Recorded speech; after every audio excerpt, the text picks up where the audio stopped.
Gente, boa noite. A gente já está iniciando a gravação. Vamos iniciar porque senão tem muita coisa para passar para vocês, então a gente não vai conseguir passar no limite da aula. Eu vou começar. Bom, eu já tinha falado para os que tinham já entrado que alguns só alunos me enviaram o trabalho, então é necessário que vocês me enviem, gente. Tomem cuidado com a data limite, né? Já estou recebendo de alguns. Educação física é só um, mas ADM, a maioria que me enviou foi ADM, então parabéns, né? Os que já conseguiram. E os demais estou esperando. Até o dia 25, tá a tempo, tá? Então, vamos lá, não tem muita coisa para fazer e ficaram bem, assim, legais os trabalhos que vocês já me enviaram, né? Dos alunos que já me enviaram. Bom, deixa eu começar a compartilhar a tela. Hoje a gente vai finalizar lá com aqueles dados históricos. Vocês lembram que na última aula nós trabalhamos um pouquinho de Conte, né? Que foi vocês estão trabalhando uma ciência social, né? Se é uma ciência social, nada mais justo que vocês entendam essa metodologia e assim como foi que iniciou as técnicas, né? Quem iniciou esse processo metodológico, porque vocês vão ter que sequenciar um método, né? Seguir uma metodologia. Então, por isso que é necessário que vocês saibam explicar, caso alguém venha perguntar. Então, vamos lá, gente. Nós tínhamos parado na última aula, a gente vai só finalizar alguns slides para rememorar o que a gente tinha comentado nas aulas anteriores, na aula anterior, na verdade, né? Vocês estão conseguindo ver a minha tela, né? Sim, senhora. Beleza, gente, obrigada. Deixa eu só voltar lá para aceitar.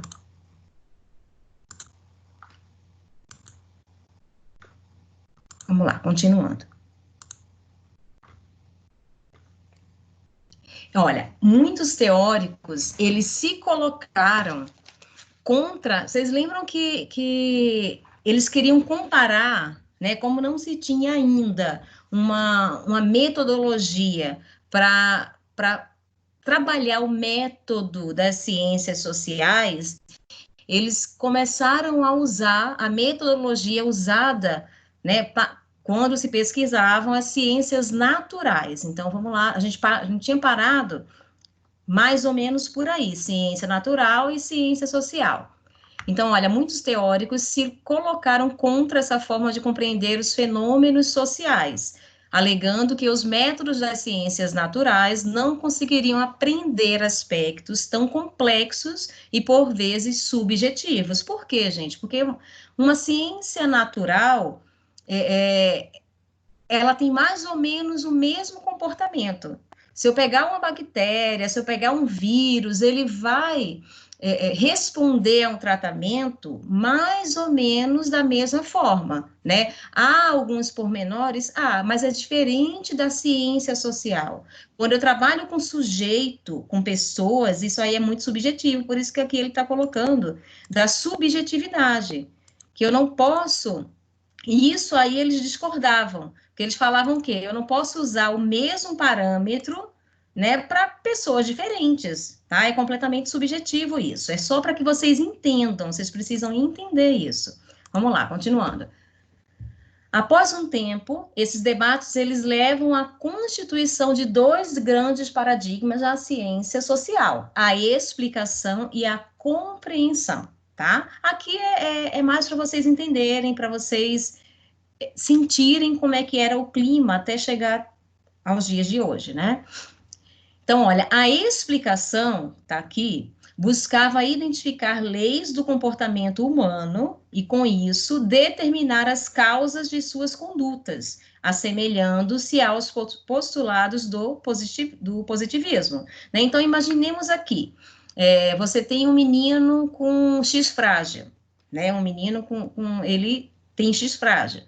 Ele vai ter um comportamento, né, que a gente pode até designar um padrão, mas não, isso aí vai depender dessa criança, vai depender das condições em que ela é criada, em que ela é exposta, né? Então, cada um, mesmo tendo, assim, a mesma síndrome, ele vai reagir de forma diferente, né? É completamente diferente quando a gente trabalha com a ciência natural, tá? Por isso que eu quero que vocês entendam. Então, continuando aqui. Já a compreensão, que aqui o debate girava em torno da explicação e da compreensão. Já a compreensão buscava o significado e o sentido da ação social. Então, só relembrando, as ciências naturais, assim, são aquelas que abarcam as disciplinas científicas, né, que se dedicam ao estudo da natureza, da química, da biologia. Já as sociais são o resultado de um conjunto de fatores cujo elemento central é uma sociedade. Só que essa sociedade, muitas vezes, ela vem carregada, né, e abalada por transformações. E, nesse sentido, buscava-se alguma explicação que possibilitasse orientar o futuro, né? A gente precisava de alguma explicação. Aqui eu coloquei só para a gente não esquecer. As ciências sociais, inicialmente, aplicaram os métodos utilizados, os mesmos métodos utilizados nas ciências naturais, principalmente em função do que se define como cientificidade. Nas ciências da natureza, a cientificidade repousa principalmente em dois critérios: a dedução racional e a verificação experimental, ou seja, só há conhecimento científico se é possível repeti-lo ou prever com certeza seu aparecimento sob determinadas condições. Então, olha só. Como é que adotaríamos, então, o princípio na análise de fenômenos sociais nos quais a incerteza, né, a diversidade, a mudança são aspectos centrais? Deixa eu só voltar lá, gente.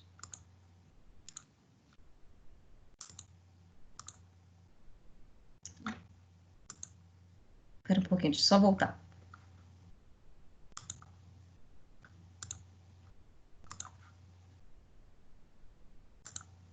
Vamos lá.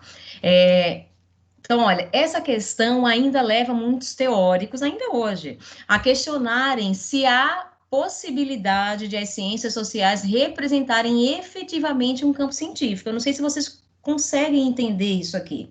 Porque o que acontece?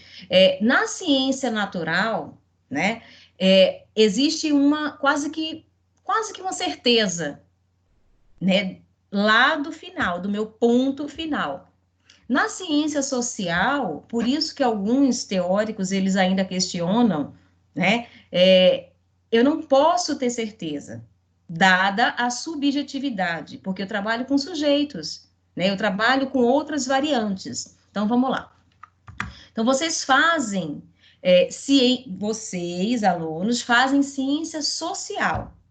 E o autor, Minayo, ele explica que não há como estabelecer uma uniformidade dos processos para compreender o natural e o social. E ele também acrescenta que a cientificidade, ela não pode ser reduzida a uma única forma de conhecer.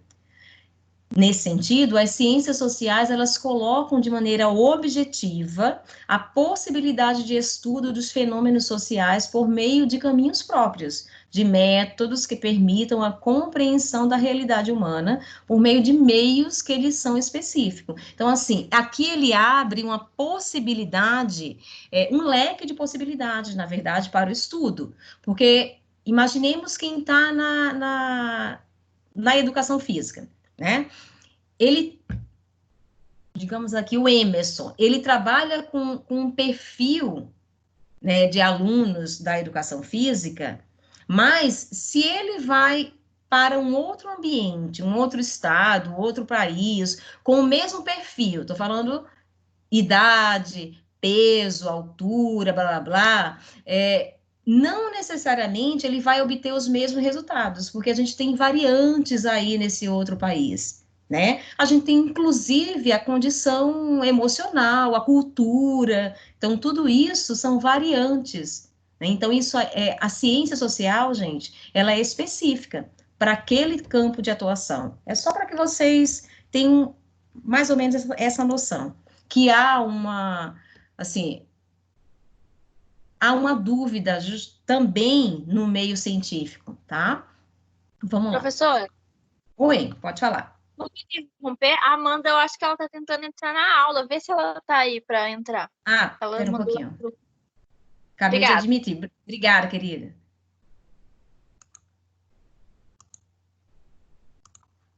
gente, vamos lá, continuando. O método ele pode ser compreendido, então, como um conjunto de procedimentos que, mediante regras, visam a atingir um determinado fim. Então, podemos afirmar que o método é também a teoria, uma vez que permite a interpretação da realidade com o rigor necessário por meio de um caminho que compreende uma concepção de homem e de sociedade. As principais abordagens teóricas no âmbito das ciências sociais, Richardson, ele define 3, né, como as correntes principais. Então, isso aqui, gente, eu coloquei porque vocês precisam ter uma noção. A gente não vai adentrar, porque isso aqui não é aula de sociologia, né? Mas como vocês trabalham na ciência social, é necessário vocês, né, saberem que terreno que vocês estão pisando, tá? Então, eu achei importante trazer para vocês. Alguns adentram mais, outros menos, mas é importante que vocês tenham, né, ao menos uma noção. O que é o positivismo lógico? A gente viu que o pai do positivismo, né, o criador lá da sociologia, foi Augusto Comte, né? Vimos na aula anterior. Então, vamos lá passar para o positivismo lógico. Se delineia em um contexto de grandes transformações na base econômica e que impactavam na vida social. Aqui eu coloquei algumas características. Para o pensamento positivista, os males decorrentes desse processo seriam eliminados com o avanço da ciência, que teria condições de superá-los. Vocês lembram que no positivismo a base era científica. Tudo que provinha da ciência, ok, né? O que não provinha da ciência, que provinha do conhecimento religioso até porque antigamente era o clero que mandava, né? Então era hashtag abaixo religião, tá? Então o positivismo ele não aceita religião, ele não aceita era religião, não aceita assim outros pensamentos que não o científico. Tudo que vier de superstição, de religião, de senso comum, o positivismo ele não aceita. Por quê? Porque aqui isso aí a gente não pode provar, tá? Então vamos lá continuando. Nesse sentido, o positivismo reforça que há necessidade de unificar o método científico e que por ele se alcançaria, pelo método, todo o conhecimento necessário à humanidade. Um dos grandes pensadores do positivismo foi Augusto Comte, sendo sua obra a referência principal mencionada em relação a esse paradigma. Para o positivismo, só existem 2 formas de conhecimento científico: a das ciências lógicas e matemáticas e a das ciências empíricas, aquilo que eu posso experimentar. Isso mesmo quando se trata de ciências sociais, independente de ser ciência da natureza ou ciência social, só vale o que eu posso experimentar, tá? O que eu posso provar. Então, olha, para Comte, a ciência deveria se preocupar com as leis que regem os fenômenos, pois só assim haveria condições de prever e modificar em benefício próprio. Então, para o positivismo, a análise dos fenômenos sociais só pode ser objetiva se realizada por instrumentos padronizados que possibilitassem, por meio de dados quantificáveis, a gente vai falar desses dados quantificáveis, tá? A gente vai falar ainda nessa aula. Prever e determinar a ação humana. Então, assim, era tudo muito prático, né? De tantos em tantos anos vai nascer criança assim, assim, assado. De tantos e tantos anos, sei lá, daqui a tantos meses você vai engordar tantos quilos, sabe assim, é probabilidade. Aquilo que poderia haver uma probabilidade poderia ser quantificada, que é o que vocês estão, talvez alguns tenham que quantificar, né, alguns dados para apresentar no TCC de vocês. Então, as análises baseadas no positivismo estarão centradas nos aspectos observáveis dos fenômenos. Então, vamos passar agora para o estruturalismo. Aqui é só, assim, é aperitivo para vocês não saírem, né, assim, nossa, que corrente é essa positivista? Né? Tudo aquilo que eu posso comprovar quantificar, prever é positivismo. E o estrutura... Oi. Por favor, de novo. Oi? Adiciona a Amanda, por favor, de novo. Ah, tá. Pera um pouquinho. Deixa eu só voltar lá. Deixa eu ver se vai agora, gente. Não sei por que ela assim, tá admitindo e não termina nunca. Ela disse que tá com problema de acesso. Será que você envia para ela, Camila, aquele link que eu te enviei? Às vezes pelo link. Enviou? Será que... Nem assim, coitada. Pior que hoje seria interessante ela assistir, seria muito interessante ela assistir a aula. Olha, não tá aceitando. Não tá admitindo. Ah, deixa eu ver de novo.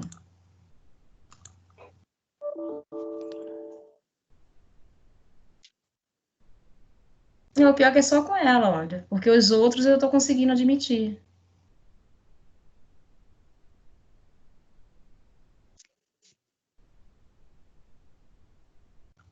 Só se ela tentar abrir pelo computador, às vezes.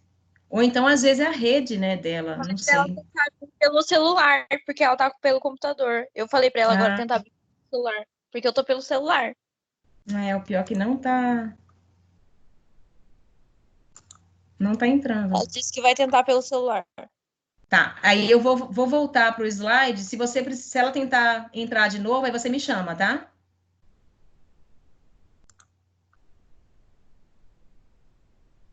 Gente, vamos lá, vamos continuar. Camila, pode me chamar quando ela passar uma mensagem para você. Ok. Obrigada. Gente, vamos lá no estruturalismo, tá? Então, o estruturalismo é justamente aquilo que compete às ciências sociais, que foi inicialmente aplicada por Claude Lévi, que partiu das premissas do estruturalismo linguístico. Vamos ver. Nesse sentido, ele pôde desenvolver uma teoria que superasse a contradição entre o que é concreto, palpável e observável do que pode ser objeto da ciência. Vamos continuar. Acho que tem gente chamando lá, gente.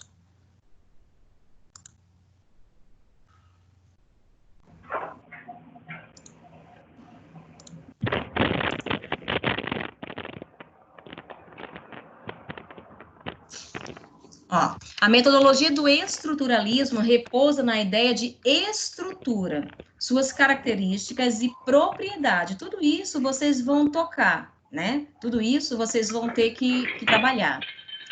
O autor acrescenta, o Claude Lévi, que não se deve confundir o conceito de estrutura com o de sistema, pois a estrutura é um modelo abstrato que descreve propriedades relacionais entre os objetos. Então, olha só. Por definição, uma estrutura é um sistema relacional ou um conjunto de sistemas relacionais, tais como as relações de parentesco, os esquemas de controle de tráfego, os códigos de etiqueta e tudo mais.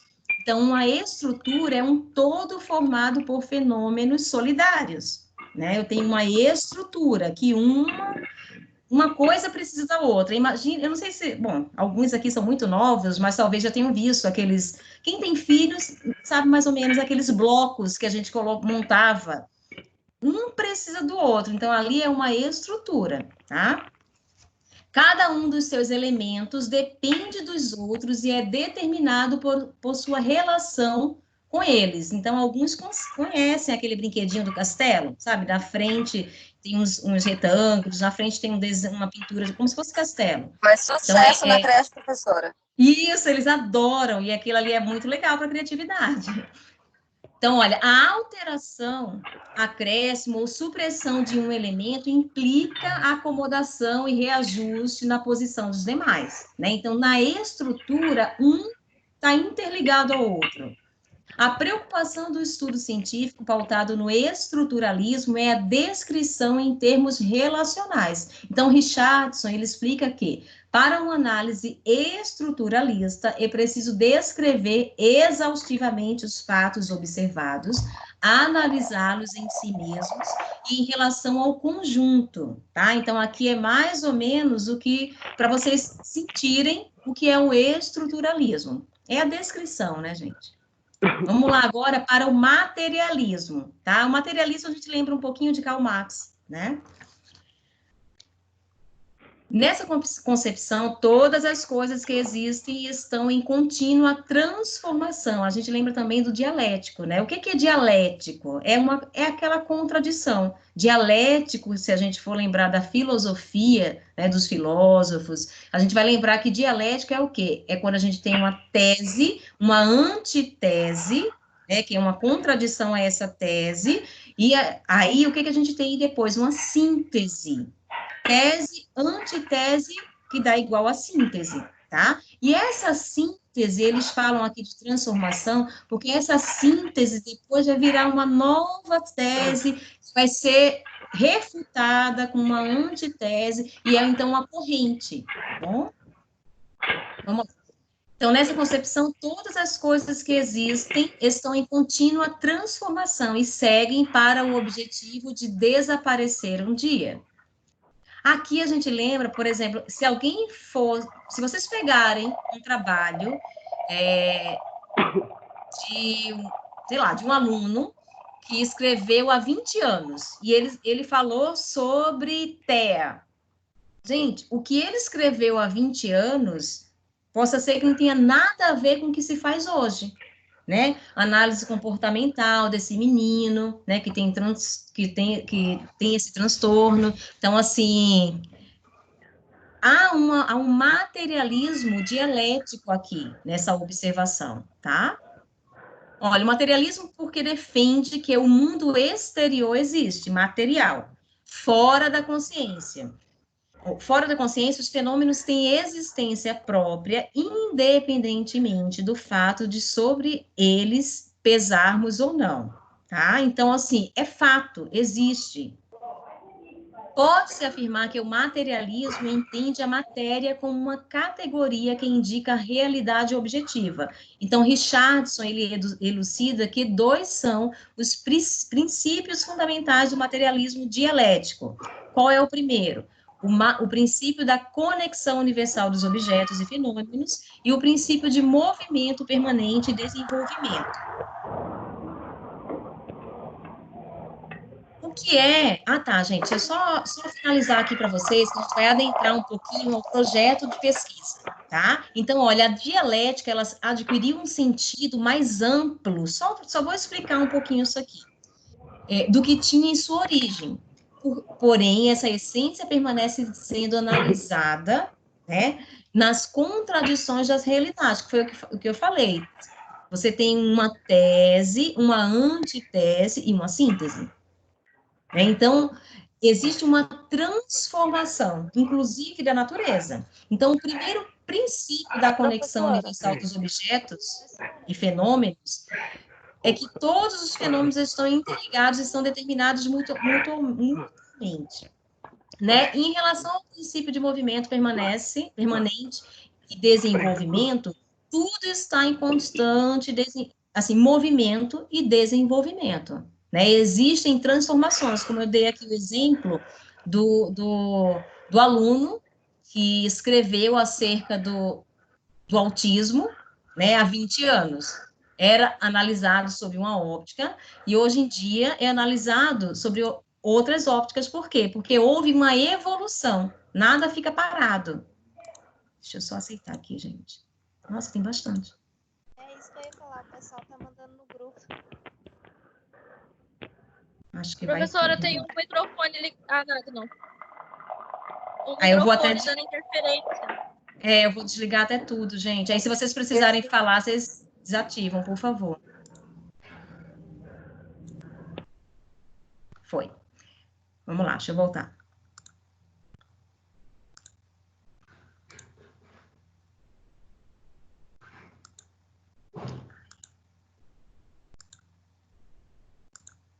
Ó,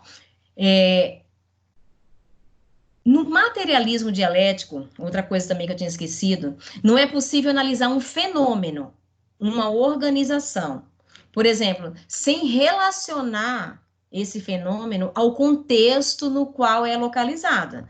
Então, eu tenho um menino com autismo. Se ele tiver em um contexto, né, em que há um estímulo para ele, esse menino vai se desenvolver de uma forma.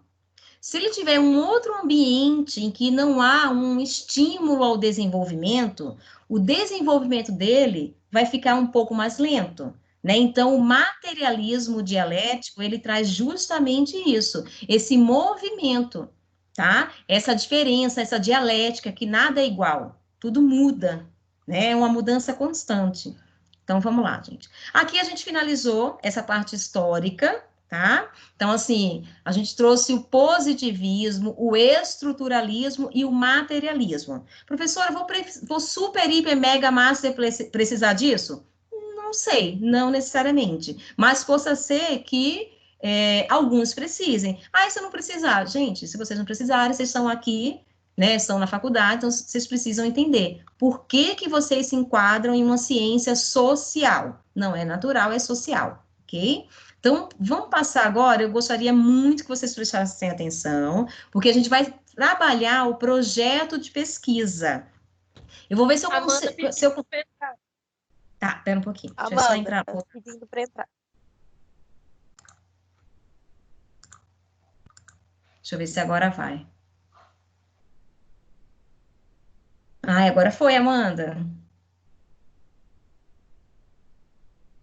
A Giane. Agora foi, professora. Gente, a Giane, não sei se ela tá com o mesmo problema que a Amanda tava, porque não tá indo. Eu fiquei desde as 7h10 tentando entrar, não sei o que aconteceu também. Pois é, também não consigo entender. Gente, a Amanda foi, a Giane foi também. Vamos lá, vamos continuar. Agora a gente vai trabalhar, prestem bastante atenção, que é justamente o projeto de pesquisa de vocês, tá? Então, presta atenção, não entendeu, pergunta, tá, gente? Vamos lá. O que é um projeto de pesquisa? A pesquisa, ela deve ser compreendida como um processo, né, que pretende apresentar um resultado. Então, a pesquisa de vocês vai apresentar um resultado. A pesquisa científica é uma forma de produzir o conhecimento científico dentro de um processo constituído por etapas, tá? Então, vamos continuando. Normalmente, no âmbito da universidade, quando há solicitação de um trabalho nos moldes de uma monografia, sua organização é estabelecida em etapas, que é o que vocês vão ter que passar por algumas etapas. Aqui na Anhanguera, a gente chama de atividade 1, atividade 2 e atividade 3. A quarta etapa é justamente a defesa, é a apresentação. Então, vocês vão passar por essas etapas. Gente, o que vocês entendem por qualitativo? O que vocês entendem? O que vocês pensam? Né? O que é uma coisa qualitativa? Alguém poderia, assim, tentar dar... Assim, falar alguma coisa? É isso, tá ligado à qualidade? Mais alguma coisa? Fora a qualidade? O item mais importante, professora? Pode ser também. E quantitativo? De quantidade. De quantidade. Então, assim, a gente tenta prever pela palavra. Eu acho que tem alguém chamando lá. Espera um pouquinho, gente. O pessoal podia entrar sem precisar da gente aceitar, né? Todo mundo já é aluno, mas é a ferramenta, não tem jeito. Foi. Vamos lá. Deixa eu só colocar novamente.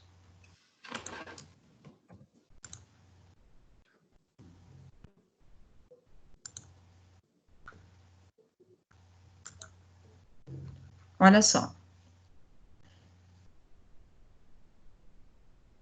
Isso, a gente estava em quantidade e qualidade que vocês tinham falado.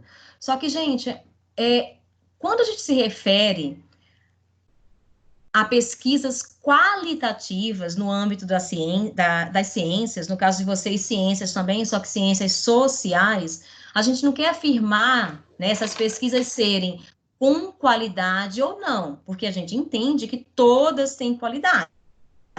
Então, assim, prestem bastante atenção em relação a isso, para vocês não se confundirem, tá? Então, a gente se refere a um tipo de estudo científico que busca analisar os fenômenos para revelar aspectos que nem sempre se manifestam de maneira visível aos nossos olhos. Então, assim, não é um dado que a gente olha e fala assim, opa, é fácil, consigo, o preço é X. Né? Então, a qualitativo aqui, em relação às pesquisas sociais, é diferente, tá? Vamos lá, vamos abrir um pouquinho mais. Olha aqui, só para vocês entenderem, a gente tinha falado que não é necessariamente voltado a uma pesquisa ter qualidade ou não, tá? Qualitativo tem a ver com interpretação. Então, nós temos aqui, eu coloquei essa tabela para a gente fazer a leitura, então, olha... Momentos decisórios, né? Aqui, gente, é o projeto de pesquisa de vocês, tá? Aqui eu trouxe uma tabela só para eu precisei trazer para facilitar a leitura de vocês e depois a gente adentrar na pesquisa qualitativa, tá? Então, imaginemos que vocês vão passar por algumas etapas. Primeira etapa que vocês vão passar, que alguns já até me enviaram, tem alguns, e estou até cobrando novamente, tá? Vou ficar cobrando, segunda-feira é o limite para o trabalho de vocês. Então, olha, qual vai ser a primeira etapa? Lembra que no projeto de pesquisa eu tinha colocado aqui que vocês iriam ter que passar por etapas, né? Então, qual seria a primeira etapa? Que é o momento decisório ou de identificação temática. Alguns já sabem mais ou menos, né? Quem faz administração já está bem próximo à escolha do tema, né? Que função que tem esse momento de planejar a pesquisa? Então, quais seriam as atividades que vocês teriam que fazer nessa primeira etapa do processo de pesquisa, do projeto de pesquisa de vocês? Seleção do tema, identificação de um problema ou criação de uma questão referente ao tema definido. Gente, quem está no 4º semestre, professora, eu vou casar com esse tema até o 8º semestre? Não precisa casar. Mas, gente, o movimento é que importa. Se vocês andarem numa bike, sei lá, CCzinha, não sei nem se existe, ou aquela bike com 7, 8, 15, 20 marchas, o movimento vocês já conhecem, independente de ser uma CC, né, ou de ser uma master bike, tá? Então, o importante aqui é vocês entenderem o movimento. Então, qual vai ser o movimento de vocês? Seleção do tema na primeira etapa. Identificação de um problema ou criação de uma questão referente ao tema definido. Sugestão de possível resposta à questão problema e elaboração do plano provisório. É isso que vocês vão ter que fazer na primeira atividade, tá? Passei isso aqui, vamos lá, a gente evolui. Qual é a próxima etapa? A operacional, né? Executar a pesquisa, coletar informações e estruturar a redação. Nossa, mas eu vou ter que pesquisar, vou fazer uma pesquisa Ibope? Não, né? A pesquisa de vocês vai ser em cima de livros, porque vocês vão fazer uma pesquisa, vocês estão desenvolvendo uma pesquisa bibliográfica, tá? Seleção da bibliografia, leitura e documentação, construção orgânica e inteligente das ideias, segundo planos provisórios, aperfeiçoando, se for o caso, tá? E a última etapa que vocês vão ter, antes de infartarem, né? Redacional e comunicativo. Apresentar os resultados da pesquisa, redação preliminar, redação definitiva dos resultados e conclusões, tá bom? Então, eu coloquei aqui, salvem, vocês tinham que salvar muita coisa do que a gente dá, coloquem numa pasta e revisitem essa pasta quando vocês estiverem próximos, 6º semestre, 7º, vocês vão ter que revisitar, tá? Então, gente, é bem importante essas sugestões que a gente traz. Vamos lá, continuando. A pesquisa qualitativa, vamos adentrar agora a pesquisa qualitativa. É a denominação dada à abordagem de pesquisa que investiga e analisa dados, usualmente levantados em pequenas amostras, que não podem ser medidos de forma quantitativa, tá? Como, por exemplo, pensamento, eu posso medir o pensamento de forma quantitativa. Então, gente, à medida que eu vou trazendo o que é qualitativa, encaixem o tema de vocês, o que vocês pensam que vai ser o trabalho. Nossa, será que o meu cabe mais numa pesquisa qualitativa ou quantitativa, tá? Então, a qualitativa são coisas que eu não posso medir, né? É imensurável. Tá? Mas vocês vão ver uma forma de como vocês vão trabalhar com esses dados, porque é possível. Como pensamentos, motivações, olha lá a educação física, sentimentos e crenças, procurando entender o significado e a natureza do fenômeno a ser estudado, e auxiliando ainda o pesquisador a identificar o que precisa ser mensurado em relação a esse fenômeno. Tá? É isso que nós chamamos de pesquisa qualitativa, né? Eu vou buscar o porquê, eu não vou quantificar, eu posso até depois do resultado, eu quantificar meus dados, mas a princípio, eu vou fazer uma pesquisa mensurando, né, os dados.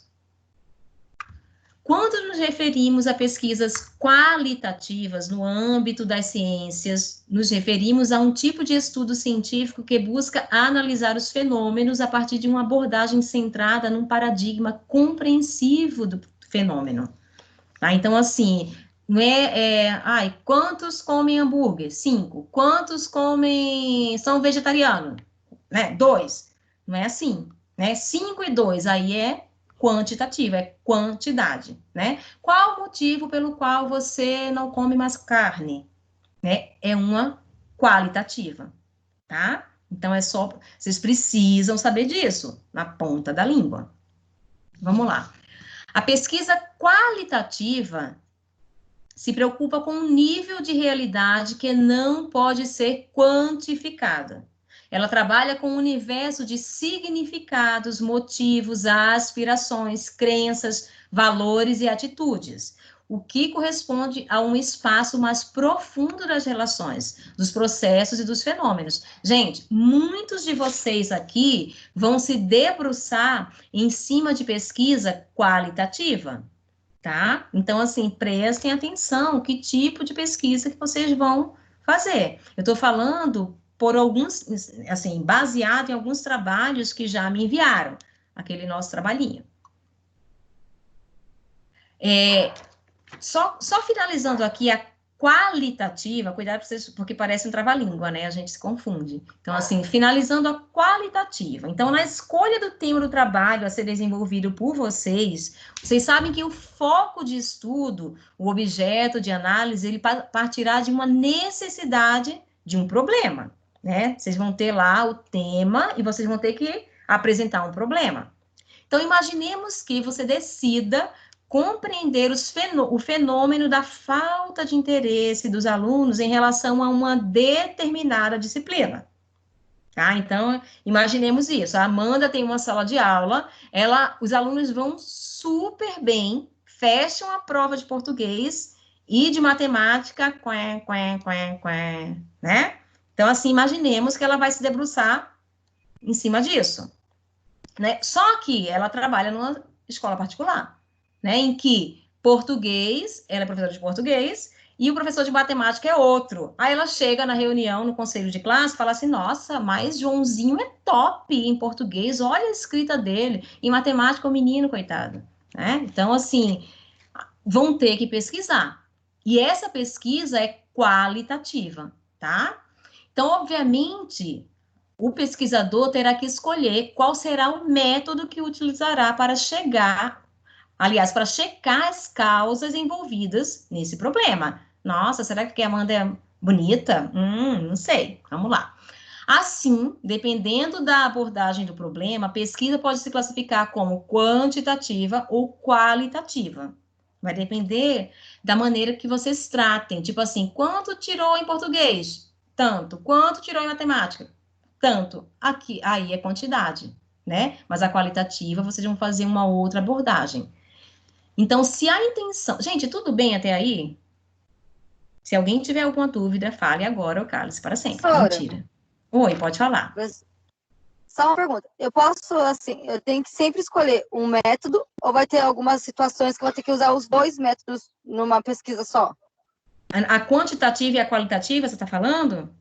Isso. É Sabrina, né? É.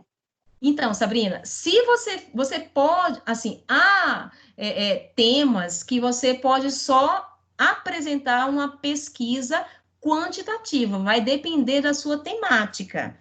Por exemplo, pesquisa Ibope é quantidade, né? Quantas pessoas vão votar no candidato X, do Y? Isso aí é sempre quantidade, né? Uma pesquisa quantitativa.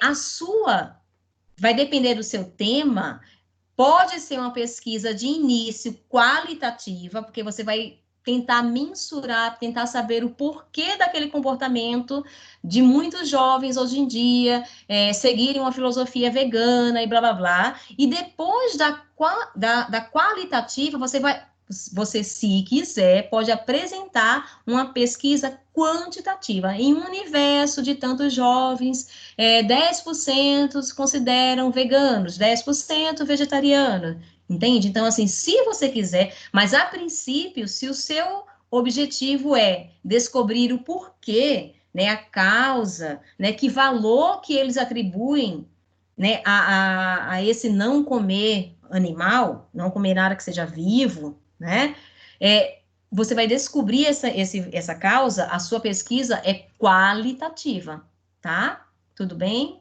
Você vai entender o motivo. Se você quiser entender o motivo, o porquê, a pesquisa é qualitativa. Se você quiser só apresentar dados, a sua pesquisa será quantitativa. Entendeu, Sabrina? Entendi, professora. Obrigada. Imagina, e se tiver... Gente, quem tiver dúvida, pelo amor, podem perguntar, tá? Vocês não podem sair com dúvida. Então, vamos lá, continuando. Ah, tá. Deixa eu só finalizar o que eu estava pensando. Então, olha só, vocês vão escolher qual vai ser o método. A gente estava lá na Amanda, na sala de aula, português e matemática, né? No menino que ele gosta de português, mas não gosta muito de matemática.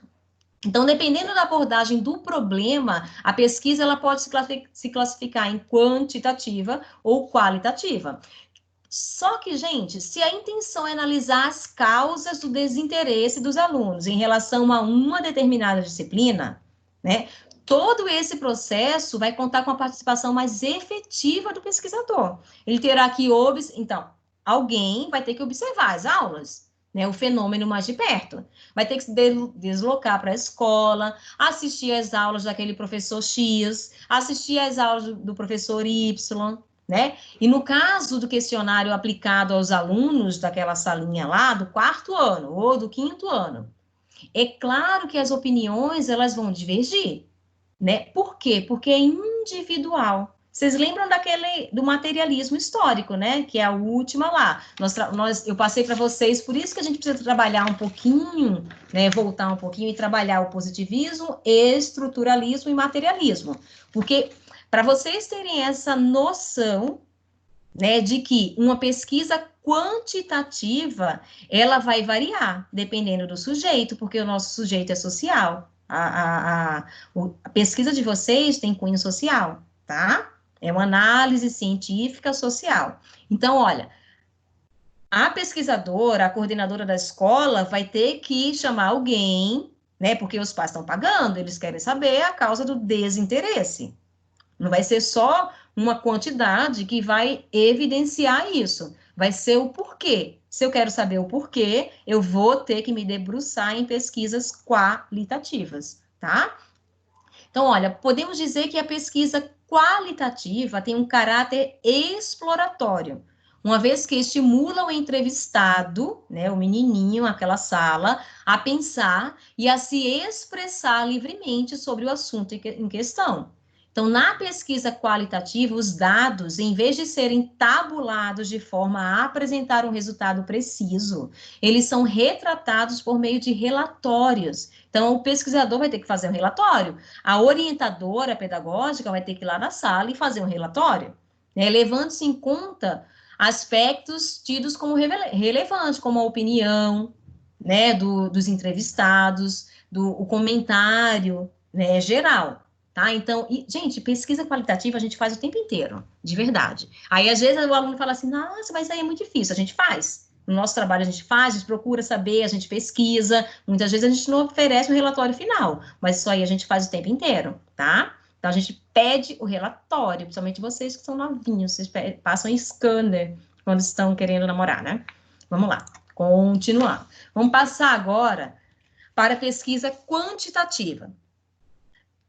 É mais tranquilo, embora vocês façam menos, porque vocês observam mais, porque a leitura é uma leitura mais easy, né? Assim, é mais fácil, vocês são mais expostos a essa pesquisa quantitativa. Enquanto que a qualitativa, em um universo mais adulto, vocês são expostos, porque muitas vezes vocês vão ter que fazer uma pesquisa e vocês vão ter que escrever, né, passar um relatório. Quem trabalha também aqui na engenharia, vocês vão ter que sempre fazer isso, né? Quem trabalha na ADM, sempre, né? Então, sempre vocês serão expostos a pesquisas de qualidade, né? Então, vamos lá. O engenheiro também, gente, é qualidade. Então, todos vocês. A função de medir, a pesquisa quantitativa, tem a função de medir as variáveis levantadas pela pesquisa qualitativa, que é o que a Sabrina tinha me perguntado. Eu tenho que fazer as duas? Se você quiser, sim. Senão, você vai parar na primeira, na de qualidade. Se quiser, depois de feito o relatório, aí vocês podem trabalhar com a pesquisa quantitativa, né? Então, olha, a função de medir as variáveis levantadas pela pesquisa qualitativa é justamente da pesquisa quantitativa. Uma pesquisa estruturada e realizada formalmente para medir um dado fenômeno, que foca a medição e a análise de dados numéricos, procurando construir uma relação estatística entre as variáveis que influenciam esse fenômeno e proporcionando o levantamento de uma expressiva quantidade de dados. Tá? Isso aqui vocês estão sempre expostos. Gráfico de pizza, tá? Estão sempre expostos e em muitos trabalhos aqui vocês vão ter que apresentar essas pesquisas. Elas têm seus fundamentos nos paradigmas que valorizam a objetividade e o controle científico. Gente, paradigma que valoriza objetividade e controle científico. Isso aí lembra o quê? Né? Lembra que a gente tinha passado positivismo, né? Estruturalismo também, mas assim, a gente parte do positivismo. Então, olha, enfatizam que se apliquem testes de comprovação e validade dos resultados e da fidedignidade. A pesquisa quantitativa está baseada numa filosofia positivista que supõe a existência de fatos sociais como uma realidade objetiva, independente das crenças individuais, e concebe a verdade como absoluta e objetiva. Então, a pesquisa quantitativa também tem a finalidade de testar hipóteses, confirmando ou não a sua veracidade. Os meninos da educação física, quantas academias nós temos por metro quadrado? Sei lá, vamos lá, vamos viajar. Sei lá, nos bairros, cada bairro com tantas pessoas, isso aí é uma pesquisa mais à frente, tá, gente? Quem sabe para um mestrado, que é uma pesquisa muito grande. Então, assim, Oi, pode falar. Nesse caso, a quantitativa são perguntas fechadas. Isso, são perguntas fechadas. Quantas academias nós temos no bairro Morumbi? E, dado esse número de academias, a população é mais ou menos obesa, sabe? Então, assim, são dados numéricos, tá? Então, foi análise de dados numéricos, é quantidade. Foi análise do porquê, das causas, né, dos motivos, é qualidade, tá? Só que a qualitativa pode se transformar depois em quantitativa, em dados, tá bom? Ok, obrigado. Imagina. Então, olha, confirmando ou não a sua veracidade, possibilitando que os dados levantados em uma amostra representativa sejam generalizados para o universo do qual essa amostra faz parte. Então, olha só, gente, principais diferenças entre a pesquisa qualitativa e pesquisa quantitativa. Olha, se vocês saírem daqui hoje com dúvida entre o que é pesquisa qualitativa e quantitativa, vocês vão morrer. Não, mentira. Não estou rogando praga, mas vocês têm que sair sabendo, gente, pelo amor. Ó, qualitativa, semi-estruturada com maior abertura e flexibilidade. Tá? Flexibilidade por quê, gente? Porque o aluno é indivíduo, é sujeito, é uno. Então, ele vai responder o que vem na cabecinha dele. Eu tô falando um aluno, mas pode ser a pessoa, tá? Qualquer um. Serve para auxiliar a compreensão. Eu vou entender por que essa criatura não gosta da matemática, né? Indicada para levantar as razões. Busca a compreensão dos motivos para a amostra, né? Por que a pessoa só vai praticar atividade física com 50 anos, né? E quer abdômen tanquinho. Então, ajuda a descobrir ideias, né? Indicada para observar e interpretar, ligada às pesquisas de caráter exploratório, resultados subjetivos, não é objetivo, né? Porque, assim, não é 2, não é o número 3, né? Então, assim, é subjetivo. Pergunta como, por quê, o quê, tá? Tudo isso é pesquisa qualitativa. E a pesquisa quantitativa, super, mega, easy. Estruturada e baseada em números. Serve para medir e quantificar. Indicada para medir as razões. Generaliza os resultados para o universo. Faz o levantamento ou teste de hipótese. Mas tudo isso, gente, interpretando números, tá? Indicada para medir e testar. Então, assim, tantas pessoas gostam do tênis tal. Tantas pessoas, depois da Copa, passaram a usar a marca tal, tá? Ligada às pesquisas descritivas ou causais, resultados, por exemplo, depois da Copa, o Neymar usava Nike, sei lá, todo mundo agora quer a chuteira Nike, quer tênis Nike ou alguma coisa parecida, né? Resultados objetivos, porque daí, em um universo, eu vou entender que, de acordo com o levantamento dos dados, eu sei que tantos usam agora tal marca, ou tantos bebem, né, um refrigerante de tal marca, tá? Pergunta quanto, quem e com que frequência. Então, é uma pergunta mais fechada, é uma pergunta objetiva, tá bom? Vamos lá. Aí eu coloquei aqui só para ilustrar. Método quantitativo. Quantitativo. Olha só. Interessante. Olha aqui.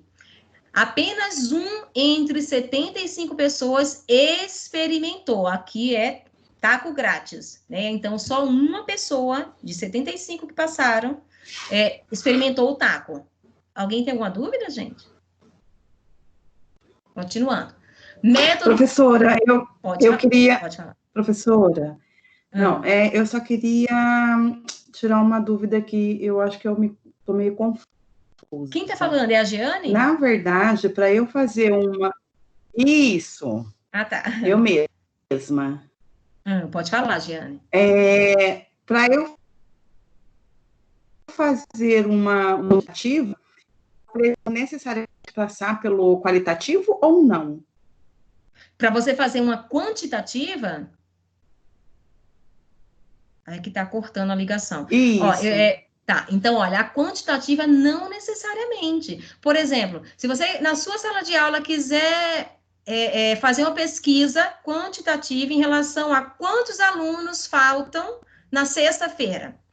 É só quantidade.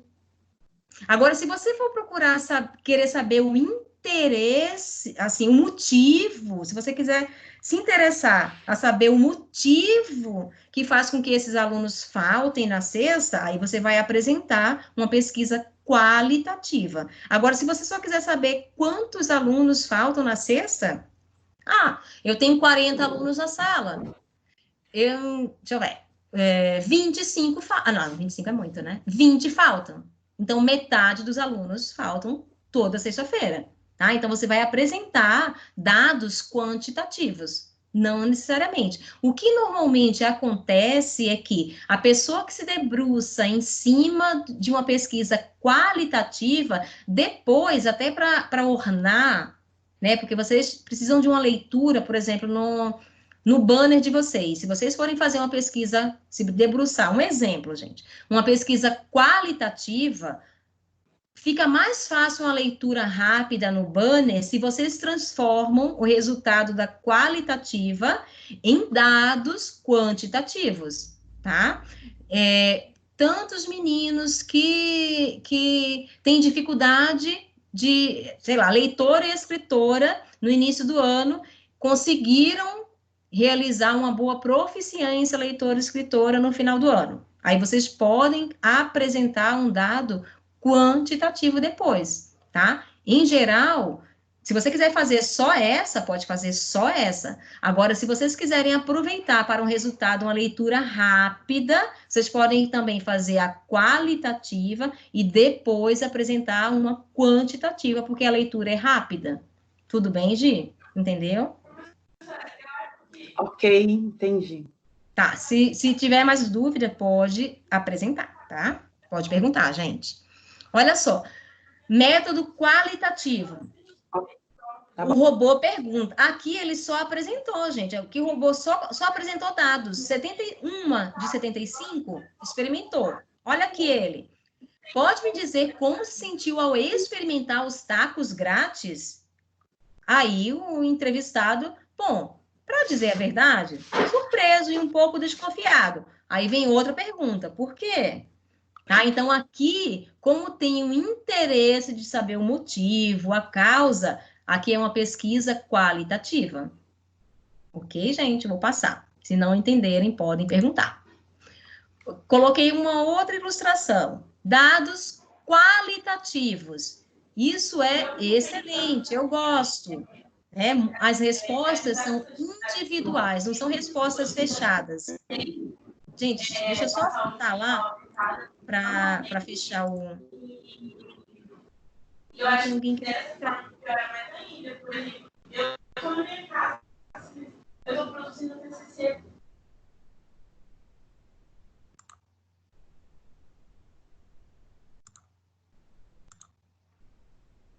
Ó, vamos lá. Só para ilustrar mais um pouquinho. Os dados, vocês têm os dados aqui. Eles podem ser qualitativos, quando é individual, né? Quando é subjetivo. Ah, aquele taco estava maravilhoso. O rapaz está fazendo uma pesquisa. O robô está fazendo uma pesquisa. Ah, você gostou? Sim ou não e por quê? Ah, eu gostei por isso, isso e isso. Pesquisa qualitativa, uma pesquisa de qualidade. Dados quantitativos, né? Eu vou apresentar números, tá? Tantos por cento são discretos, tantos por cento responderam isso, tá bom? Então, assim, quantidade, análise rápida de números, de dados. Qualidade, quando eu vou me debruçar e querer investigar, tá? O porquê, o como, para quê, tá? Vamos lá, continuando. Instrumentos qualitativos, olha, eu vou ser um pouco repetitiva, mas eu preciso que isso aí entre no DNA de vocês, vocês precisam saber. Então, olha, instrumentos qualitativos e quantitativos. Uma das etapas do estudo científico é relacionada às técnicas para coleta de dados e a forma como eles são obtidos, tá? Então, vamos lá. Os instrumentos quantitativos são aqueles cujo resultado obtido será expresso como um dado matemático. Eu acho que agora vai elucidar um pouquinho mais para vocês, tá? Porque assim, eu vou ficar repetindo, então aí vai ficar, possivelmente vai ficar mais fácil para vocês entenderem, tá? Então, olha, os quantitativos são aqueles cujo resultado obtido será expresso como um dado matemático. Por exemplo, um questionário com perguntas fechadas que apresenta os resultados das informações na forma de um gráfico. Eu não vou falar o porquê, eu vou falar sim ou não, tá? Eles vão querer saber o porquê. Então, os instrumentos conhecidos como qualitativos são aqueles que não podem ser expressos em forma de gráficos ou de uma quantificação por tratarem de aspectos não quantificáveis, não mensuráveis, como uma entrevista na qual o entrevistado discorre sobre sua história de vida ou sobre a forma como a comunidade na qual vive se organizou, tá? Eu posso até depois de obtido o relatório, obtido, né, os aspectos qualificativos, eu posso até transformar, como eu já falei, que foi a pergunta da Sabrina. Mas, de princípio, meu interesse é saber o como, por quê, para quê, tá? Isso aqui é subjetivo, tá? Os dados qualitativos. Então, olha, uma pesquisa qualitativa pode ser aplicada para levantar razões. Por que você não... Jovens no mercado de trabalho, um exemplo. Por que os jovens estão entrando cada vez mais tarde no mercado de trabalho, né? Isso aí vai depender de condição social, né? Vai depender de cultura, né? Vai depender de N fatores, que isso aí vai me... também. Oi? Experiência também. Isso. Vai depender de N variantes, N fatores, que eu vou ter que fazer uma pesquisa qualitativa, não é sim ou não, tá? Então, assim, é qualitativa, tá? Então, vamos lá. Continuando. A pesquisa qualitativa, gente, pode, ao mesmo tempo, que isso aí que eu tinha falado agora há pouco, será aplicada como um instrumento de investigação de uma pequena amostra para levantar hipóteses que usualmente não serão generalizadas para o universo, pois esse tipo de pesquisa gera dados não numéricos, sob a forma de textos, ícones, imagens ou sons, onde o foco é representar, caracterizar e interpretar qualquer descrição relevante sobre o fenômeno ou indivíduo pesquisado, tá? Então, olha, as pesquisas, elas podem utilizar-se tanto de um instrumento quanto do outro, pois as técnicas precisam ser relativizadas. Então, assim, é muito relativo o que vocês vão ter que pesquisar. Se vai ser de ordem quantitativo ou se vai ser de ordem qualitativo, né? Vai depender do tema de vocês, vai depender do problema de vocês. Em face a outros elementos que compõem o estudo. Outro aspecto que consideramos importante é que o que é quantitativo é também qualitativo. Ou seja, um dado quantitativo também carrega informações qualitativas, é a nossa interpretação, né? E essa interpretação será possibilitada pelo paradigma definido pelo pesquisador. Então, vamos continuar. A pesquisa quantitativa gera dados numéricos, que servem para quantificar os dados gerados pela pesquisa qualitativa. A pesquisa qualitativa pode atender a um objetivo que a quantitativa não pode alcançar, e vice-versa, depende do que vocês querem pesquisar. E ainda essas duas podem ser adotadas de forma combinada, de modo que os resultados de uma complementem ou contribuam para alcançar os resultados da outra. Tá? Então, vocês podem fazer uma ou outra. Gente, o que vocês acham que é essa pesquisa aqui? O que vocês acham? Quero só ver quem é que vai errar. Quero ver. Vamos lá, podem falar. É quantitativo, né, professor? Quantitativa. Isso mesmo. Quantitativa. Por que a Sabrina falou que é quantitativa? Porque aqui tem número, gente. Eu vou ter que olhar para o número e entender que 87% cuidam da aparência, o perfil do idoso na atualidade. Olha que bom, subiu, hein? 82% trabalham em casa. Mais ou menos. Trabalham, né? 77%, vida social ativa, uhul, ótimo. 62%, olha, pessoal da educação física, fitness aí, fazem caminhada. Já usam celular habitualmente, alguns, né, só 36% trabalham fora de casa. Então, aqui a gente consegue fazer uma análise de dados, tá? Dados numéricos. Então, aqui é um exemplo de apresentação gráfica de uma pesquisa quantitativa. É quantidade, não está tão difícil assim, gente. Também é possível adotar a pesquisa qualitativa após a aplicação de uma pesquisa quantitativa. Então, aqui, gente, eu posso, depois de uma quantitativa, adotar uma qualitativa. Tipo assim, por que isso? Né? Então, ó, no caso de um comércio que levantou que 75% dos seus clientes estão insatisfeitos com a loja, Porém, os motivos dessa insatisfação ainda são desconhecidos, exigindo um estudo qualitativo para levantar as razões de tamanha insatisfação. Aqui é a mesma coisa, né? Porque só 62... Aqui já é um número muito bom. Nossa, acho que nem os jovens fazem isso. Então, olha, por que só 62, né, fazem caminhada? Aqui 87 está super, hiper bom, gente. 36 trabalham fora de casa. Né? Mas qual a idade desse idoso? Ele já está em idade realmente de aposentar-se? Né? Agora a gente não vai mais, né? Então, assim, depois de observados esses números, a gente pode procurar saber o porquê, né? O motivo, ok? Então, vamos lá, continuando. Vamos passar para a tabulação de dados de pesquisa quantitativa. Então, agora já sei, eu fiz a minha pesquisa qualitativa, agora como é que eu vou tabular esses dados, né? Como é que eu vou apresentar lá para o meu tutor? A tabulação é a ação de padronizar e codificar as respostas de uma pesquisa, dispondo de maneira ordenada os resultados numéricos dessa pesquisa e facilitando, assim, a leitura e a interpretação dos dados levantados. Com os recursos que temos hoje, gente, não fica tão difícil. As respostas são processadas em planilhas eletrônicas, possibilitando incluir grandes amostras, com o cruzamento de dados mais precisos. Agora, está muito mais tranquilo de fazer isso, né? Só que a gente precisa do aprendizado de outras tecnologias.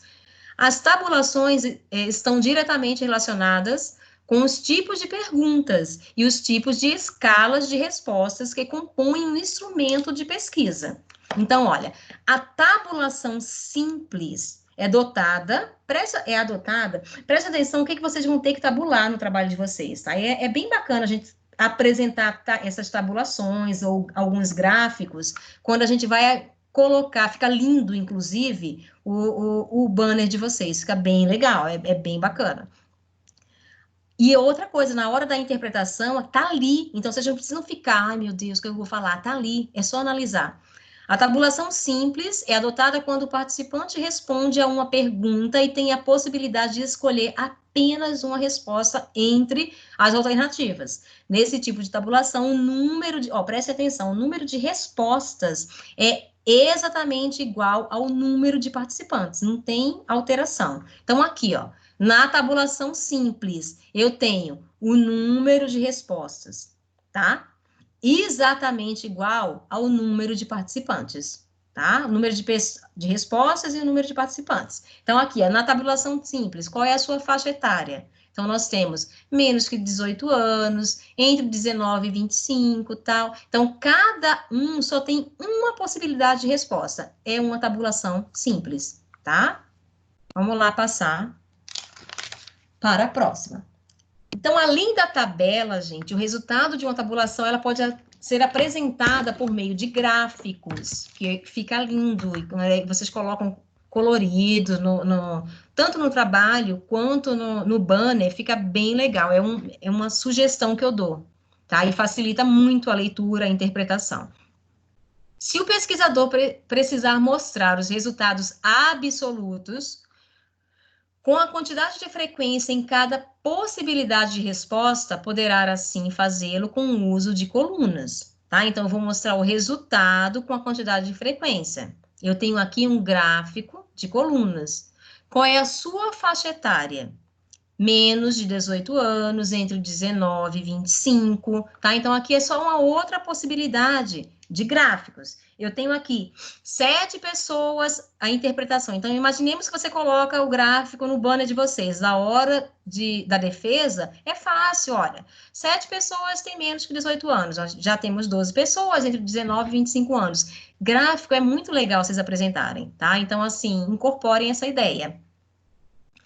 Contudo, se o interesse do pesquisador for mostrar, tudo aqui, vocês viram que são os dados quantitativos, tá? Se o interesse do pesquisador for mostrar os resultados em termos relativos, os percentuais, pode mostrar os resultados em gráfico de pizza, que fica lindíssimo, tá? Qual é a sua faixa etária? Então, nós temos o quê? 32%. Só que aqui não saiu colorido, tá, gente? Aqui a legenda tem que estar colorida. Eu não trouxe aqui o colorido para vocês. Então, é uma outra opção, né, de apresentar os dados. Outra possibilidade de tabulação é a que envolve questões com possibilidade de múltiplas escolhas. Aí começa a complicar a vida de vocês. Mas também é super mega possível, tá? Nessa possibilidade de tabulação, o participante da pesquisa poderá escolher mais do que uma alternativa entre as disponíveis. Tá? Mas é legal também, mostra que vocês pegaram uma apresentação com um pouquinho mais de dificuldade, mas é bem bacana.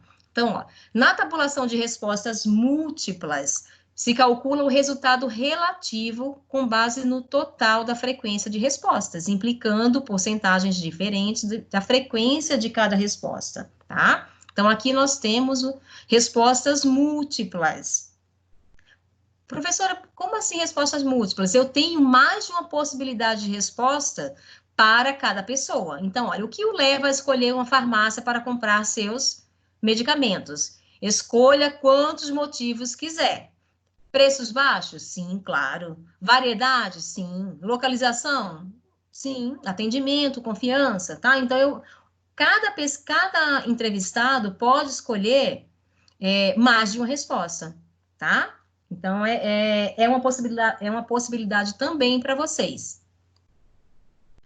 Há casos também de uso de perguntas encadeadas, em que o pesquisado apenas responde a questão seguinte se responder de forma positiva a primeira, senão, tchau e bênção, né? Tchau, acabou a pesquisa. Tabulação com respostas múltiplas. Então, aqui, ó. Se sim, olhem a pesquisa. Se sim, quantos litros por semana? Imaginemos que a pergunta seria: se você bebe leite, né? Se sim, quantos litros por semana? Né? Menos de 1 litro? 2 litros por semana? 3 litros? Tá? Então, assim, a pessoa tem uma, assim, resposta para dar, só que a pessoa só vai continuar, né, respondendo se ela respondeu sim na anterior, ok? Aqui é mais para vocês irem conhecendo. Então, olha, nesse caso, é preciso montar 2 tabelas. Uma para a tabulação da pergunta dicotômica. O que é dicotômico? Aquela possibilidade que eu tenho de responder sim ou não. De modo parecido à tabulação simples, somando-se a quantidade de sim e de não em uma tabela, e outra para a questão de múltipla escolha, somando a frequência das respostas de cada possibilidade disponível. Então, aqui nós temos tabulação pergunta dicotômica. Você bebe leite? Sim. Temos 89 pessoas que responderam sim. Não, 11 pessoas que responderam não. Naturalmente, essas 11 pessoas não continuaram aquela anterior, né? Lembram daquela anterior? Se sim, tá? Então, aqui é só uma sequência para vocês entenderem como é que vocês podem fazer a tabulação de vocês, tá bom? Gente, o que vocês acham, por exemplo? Elabore 5 questões que podem contribuir com a temática do artigo que está desenvolvendo. Considere o tema por você proposto e a questão problemática que busca responder. Então, imaginem agora, cada um vai ter que fazer o tema, né? Tem o seu tema, vocês vão ter que me mandar até segunda-feira, sem falta. Agora, imaginem que vocês vão ter que, em cima desse tema, procurar fazer uma pesquisa, né? Então, pensem em 5 questões que podem contribuir com a temática do tema de vocês, tá? Do TCC de vocês, tá?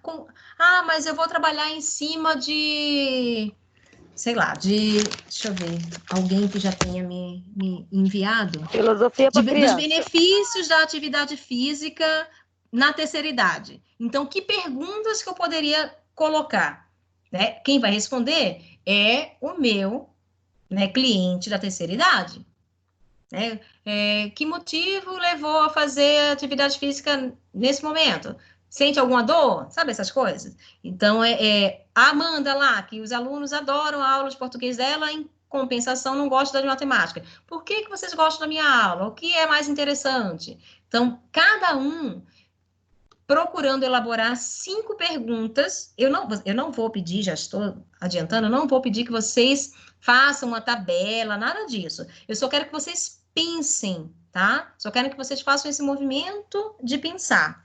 Alguma pergunta, gente? Não, nenhuma pergunta. Para fazer elaborar 5 questões referentes ao tema? Alguém abriu o microfone, pode criar coragem e perguntar. Oi? Gente, eu não estou ouvindo. Tem alguém querendo perguntar? Tem, professora Luana. Ai, Lu, pode falar. Entregar, senhora, essas 5 questões? Não, façam assim. Vocês vão, não precisa entregar. Na próxima aula, eu vou anotando aqui, e aí eu vou pedindo que vocês falem as perguntas que vocês fariam, tá? Mas olha, gente, na aula anterior, eu tenho alguns nomes aqui que já participaram bastante. A Amanda Lopes, da Pedagogia, participou muito. O Edson, da Educação Física, também já está com pontuação aqui. O Emerson, da Educação Física, também. Então, assim, eu tenho alguns alunos, deixa eu ver quem mais. Natália, da ADM, também participou. Então, eu tenho alguns alunos que eu já vou anotando de acordo com a participação, tá? Então, vamos fazer o seguinte, na próxima aula, vocês apresentam essas questões, né? Eu vou chamando. E aí vocês vão apresentando as questões. Olha a Giane, gente, olha, fala oi, Giane. Tá todo mundo olhando a Giane. Olha só, na próxima aula... Oi, gente! Eu vou correndo a lista, e aí vocês vão apresentando... Linda! Vocês vão apresentando as questões de vocês, tá? Ah, professora, eu vou ficar com vergonha. É ponto de participação, tá? Não precisa ficar com vergonha, tá bom? Fiquemos assim...